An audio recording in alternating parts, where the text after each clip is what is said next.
നമ്മുടെ മാല എവിടെ? മാല എവിടെ? അയ്യോ എന്റെ മാല എവിടെ? എന്റെ മാല കള്ളം കൊണ്ടുപോയതാണോ? എന്റെ മാല കാണുന്നില്ല. കള്ളം കരുത് ശ്യാമളല്ലേ? എന്റെ മാല എവിടെ പോയി?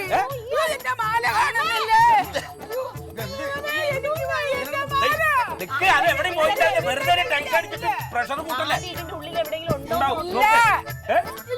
നോക്കാതെ എങ്ങനെ അറിയും?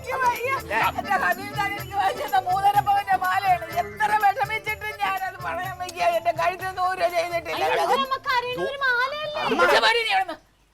മാലയാ എന്റെ കവിതാരം വാങ്ങിച്ചതാണ്.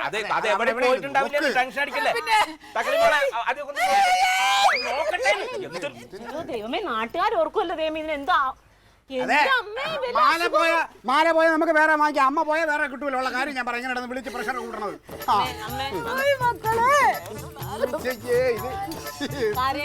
നമുക്ക് നോക്കാം. തക്കിളിമോളെ പോയി നോക്കിക്കേ. നമുക്ക് നോക്കാം. ഇതിപ്പോ കള്ളം കയറി ശ്യാമളയുടെ വീട്ടിലല്ലേ? അതിന് അമ്മ ഇവിടെ കിടന്ന് വേള വെക്കൽ അവിടെ ഉണ്ടാവും. നോക്കട്ടെ, പോയി നോക്കണേ. അമ്മയുടെ ആരും മരിച്ച പോലെ ഉണ്ടല്ലോ. അപ്പുറം ആൾക്കാരുണ്ടമ്മ. അവര് കേട്ട കള്ളം കൊണ്ടായി ഞാൻ എടുത്തു വെക്കാം. അത് കൊടുത്തു വിട്ടിട്ട് കട്ടില് കിടക്കുന്നത്. മാല സൂക്ഷിക്കാണ്ട കള്ളം കൊണ്ടായി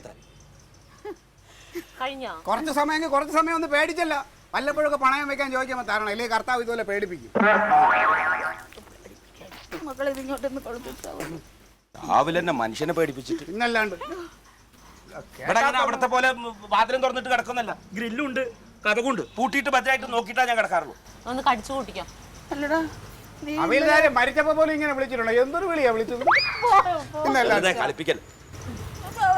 ഞാൻ വിസ്തരിക്കും. അവനറിയാം അവന്റെ ഒരു പാവം പോകുമ്പോഴത്തേക്ക് അവന്റെ വിഷമം കഴിഞ്ഞല്ലോ. ഇനി എന്തിനാ എണ്ണി പറക്കണേ? ഞാൻ പേടിച്ച് പാല് കൊടുത്തില്ലേ?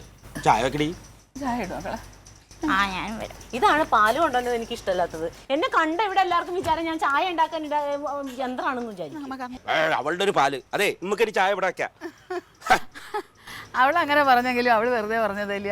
അവളിപ്പോ ചായ ഇടും. എന്നാലും നമുക്ക് ഞാൻ വല്ലാതായി പോടാ. ഞാൻ തളർന്നു പോയി. പിന്നെ ഒരു പേടി. വയസ്സുകാലത്ത് മനുഷ്യരെ ഓരോ കാട്ടിക്കൂട്ടാൻ വേണ്ടിട്ട് പോയി കിടക്കട്ടെ.